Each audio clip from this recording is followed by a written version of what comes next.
हाय friends. Aradhana Hindi classes में आप लोग का स्वागत है। तो हम पढ़ रहे थे हिंदी साहित्य का इतिहास। मिस्र बंधु तक पढ़ चुके हैं। पीछे 3 क्लास हो चुकी हैं। जिन्होंने अभी 3 क्लास नहीं देखी है, आप लोग एक बार जरूर देखिए। और ये क्लास जो है UP, TGT, PGT, LT, JRC, UGC net के लिए और बीपीएससी के लिए भी बहुत महत्वपूर्ण क्लास है।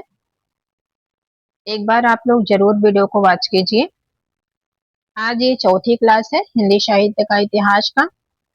आज हम पढ़ेंगे आचार्य रामचंद्र शुक्ल को। ओके। आचार्य रामचंद्र शुक्ल की रचना है हिंदी साहित्य का इतिहास। हिंदी साहित्य का इतिहास। इसका प्रकाशन वर्ष है 1929 ईस्वी। संशोधित एवं परिवर्धित संस्करण 1940 में प्रकाशित हुआ। प्रकाशक संस्था क्या है? नागरी पंचानी सभा काशी। इसकी पद्धति क्या रही है? विधेयवादी। ओके, आगे चले। इसमें कुल कितने रचनाकार हैं? तो 997, लगभग 1000 हम कह सकते हैं। इसे सही अर्थों में हिंदी साहित्य का पहला प्रामाणिक इतिहास ग्रंथ माना जाता है। यह इतिहास ग्रंथ हिंदी शब्द सागर की भूमिका के रूप में लिखा गया। वेरी मोस्ट इंपोर्टेंट पॉइंट है, यहाँ से क्वेश्चन पूछा गया है।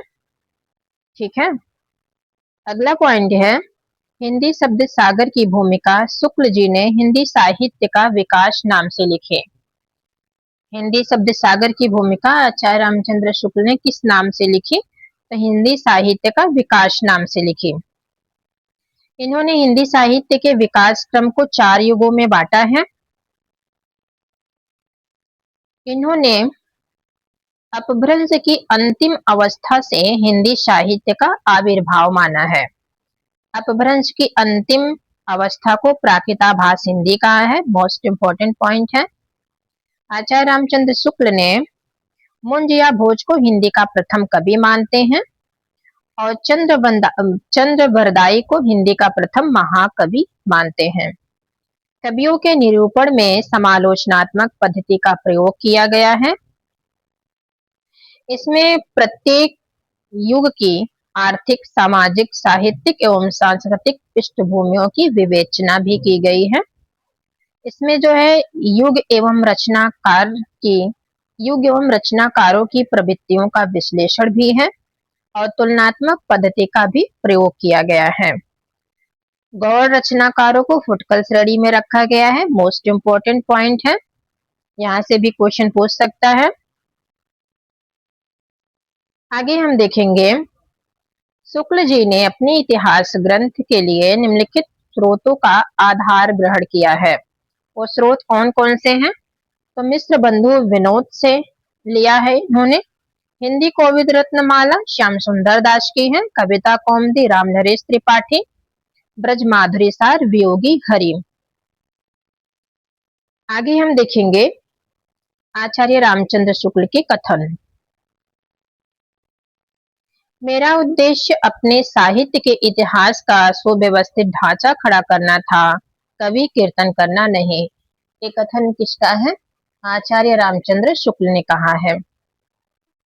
शुक्ल जी के इतिहास ग्रंथ के बारे में विद्वानों के कथन क्या क्या हैं, इसको हम देख लेते हैं।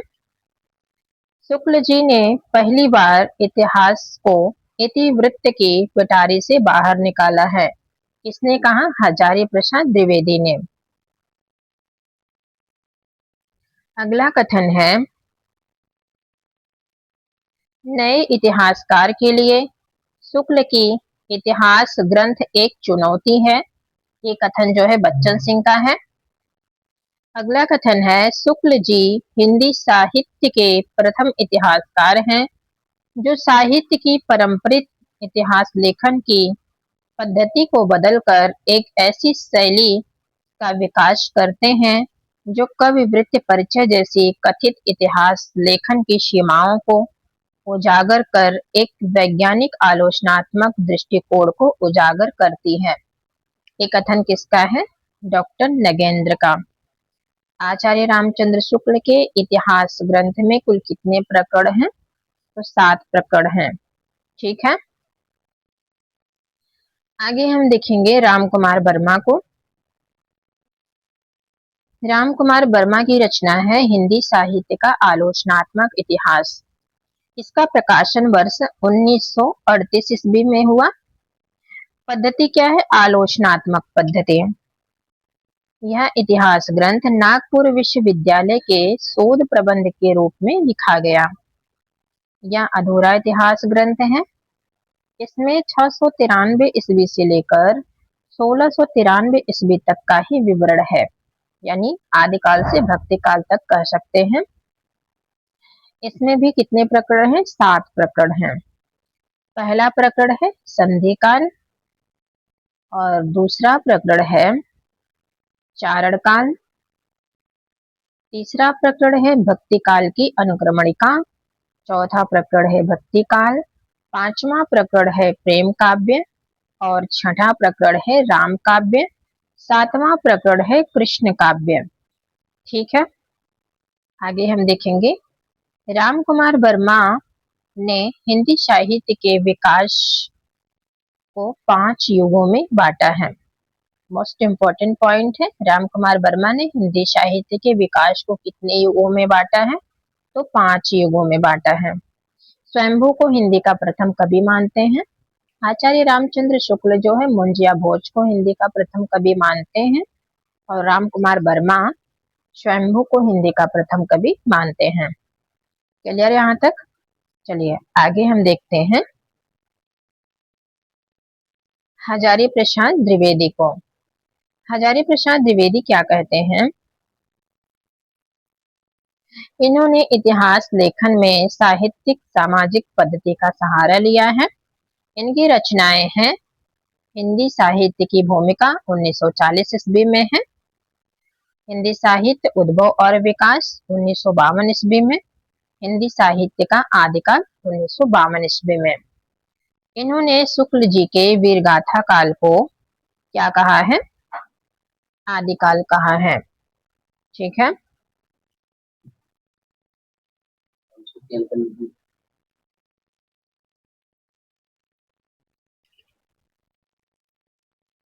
इन्होंने अब्दुल रहमान को हिंदी का प्रथम कवि माना है। इन्होंने भक्ति आंदोलन को भारतीय सांस्कृतिक चेतना के विकास का परिणाम कहा है। इन्होंने आदिकाल को अत्यधिक व्याघातों एवं विरोधों का युग कहा है। ये क्वेश्चन पूछा गया है। अत्यधिक व्याघातों और विरोधों का युग किसने कहा? तो हजारी प्रसाद द्विवेदी ने कहा। ठीक है, आगे हम देखेंगे आचार्य विश्वनाथ प्रसाद मिश्र को। इनकी रचना है हिंदी साहित्य का अतीत, 2 खंड में है। प्रथम भाग जो है 1900 प्रथम भाग या खंड 1956 ईस्वी में है और द्वितीय भाग जो है 1960 ईस्वी में है। क्लियर यहाँ तक? चलिए आगे हम देखेंगे डॉक्टर गणपति चंद्र गुप्त को।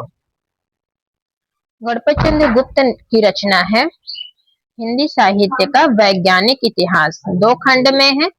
प्रथम खंड 1964 ईस्वी में है और द्वितीय खंड 1965 ईस्वी में है। पद्धति क्या है? वैज्ञानिक पद्धति है। इन्होंने शालिभद्र सूरी को हिंदी का प्रथम कवि माना है। मोस्ट इम्पोर्टेंट पॉइंट है। ठीक है, शालिभद्र सूरी को हिंदी का प्रथम कवि किसने माना? तो डॉक्टर गणपति चंद्र गुप्त ने माना है। आगे हम देखेंगे डॉक्टर नगेंद्र को।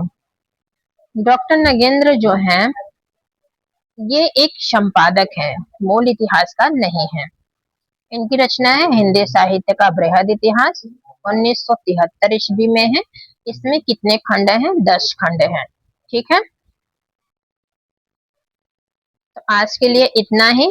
अगली वीडियो में हम देखेंगे हिंदी साहित्य के इतिहास से संबंधित अन्य रचनाएं एवं रचनाकार। ठीक है, तो वीडियो कैसी लगी आप लोग कमेंट बॉक्स में जरूर लिखना। Okay friends, Radhe Radhe.